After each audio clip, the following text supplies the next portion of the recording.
मेरा नाम राज है और मैं उत्तर प्रदेश के कानपुर जिले का रहने वाला हूँ। यह कहानी मेरे जीवन के उन दिनों की है जो मेरे लिए हमेशा खास रहेंगे। मैं अभी भी उन पलों को याद करके खुद को खो देता हूँ और विश्वास कीजिए, उन पलों की मिठास आज भी मेरे दिल में बसी हुई है। मुझे याद है जब मैं पहली बार अपनी बुआ के घर गया था। बुआ का घर एक छोटा सा शहर में था, जहाँ खेत, गलियाँ और खुला आसमान बहुत ही खूबसूरत दिखते थे।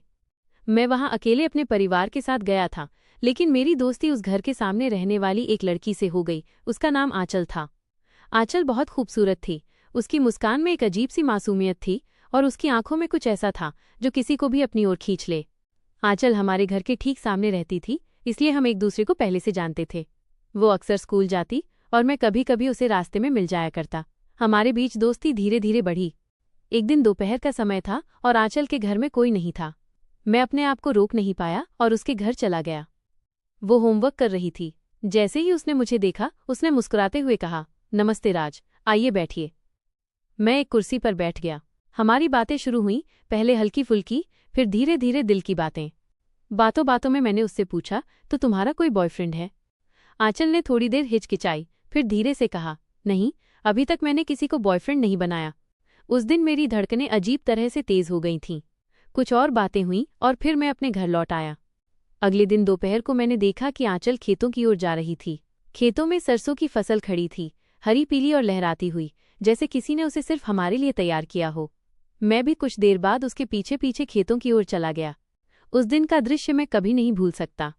आंचल खेत में घास काट रही थी। उसकी मुस्कान, उसकी चाल, हर चीज मुझे और करीब खींच रही थी। मैं उसके सामने जाकर खड़ा हो गया और बोला, क्या कर रही हो आंचल? वो थोड़ी हिचकिचाई, फिर मुस्कुराई और बोली, जनाब, आप मेरा पीछा कर रहे हो? मैं भी मुस्कुरा दिया और बोला, हाँ, थोड़ा। फिर मैंने अपनी जेब से एक खूबसूरत अंगूठी निकाली। मेरा दिल जोर जोर से धड़क रहा था।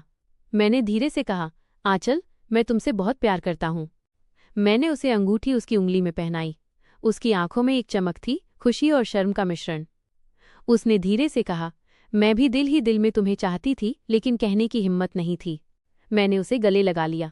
उसने भी विरोध नहीं किया, बल्कि मुझे अपने सीने से कसकर लगाया। सरसों की फसल की ऊंचाई ने हमारी निजी दुनिया बना दी थी। मैं उसे अपनी बाहों में उठाकर फसल के अंदर ले गया। फसल की भीड़ और हरी भरी छाया में हम दोनों ने एक दूसरे के प्यार का इजहार किया। उसकी मासूमियत और मेरी हिम्मत ने उस दिन की खूबसूरती को और बढ़ा दिया। मैं उसके टॉप को धीरे धीरे उतार रहा था और आंचल ने मेरी तरफ पूरी तरह से भरोसा दिखाया। फिर उसने अपना टॉप थोड़ा ऊपर किया। जब मैं उसके मुलायम पेट पर बनी गहरी गोल नाभि को देखा तो बस देखता ही रहा। हमारे बीच प्यार हुआ। हमारी दुनिया बस वही थी, फसल, धूप की हल्की रोशनी और हमारे बीच का प्यार। वो पल मेरी जिंदगी का सबसे खूबसूरत पल था। मैं उसके साथ हर एहसास को जी रहा था, उसकी सांस, उसकी धड़कन, उसकी गर्माहट। आंचल ने भी मेरा पूरा साथ दिया। उस दिन की मिठास और प्यार आज भी मेरे दिल में ताज़ा है। समय बीतता गया। हम अक्सर छुप छुप कर मिलते रहे। हमारा प्यार गहरा हो गया, लेकिन हमारी मासूमियत बनी रही। हम जानते थे कि ये दुनिया हमें आसानी से इस प्यार की आज़ादी नहीं देगी। फिर भी हर मुलाकात, हर बातचीत और हर एक पल हमारे लिए अनमोल था। कुछ साल बाद जिंदगी की हकीकत ने हम दोनों को अलग राह पर ले जाने का समय दे दिया। आंचल की शादी हो गई और मेरी भी। दोनों ही शादी खुशहाल थी, लेकिन उन पलों की यादें हमेशा हमारे दिल में बनी रहीं। आज भी जब मैं आंचल को याद करता हूँ तो उस खेत की सरसों की फसल, उसकी मासूम मुस्कान और हमारे छुपे हुए प्यार की वो मिठास मेरे मन को भर देती है। वो अनुभव, वो एहसास और वो रोमांस मेरी जिंदगी का सबसे कीमती हिस्सा है। शादी के बाद भी हम दोनों अपने अपने जीवन में खुश हैं, लेकिन उन दिनों की यादें, खेत, सरसों की फसल और हमारी नाजुक मोहब्बत हमेशा मेरे दिल में जीवित रहेंगी। तो दोस्तों, ये थी आज की कहानी। कहानी आपको कैसी लगी? अगर कहानी पसंद आई हो तो वीडियो को लाइक करें और चैनल को सब्सक्राइब करें। मिलते हैं अगली वीडियो में, तब तक अपना ख्याल रखें।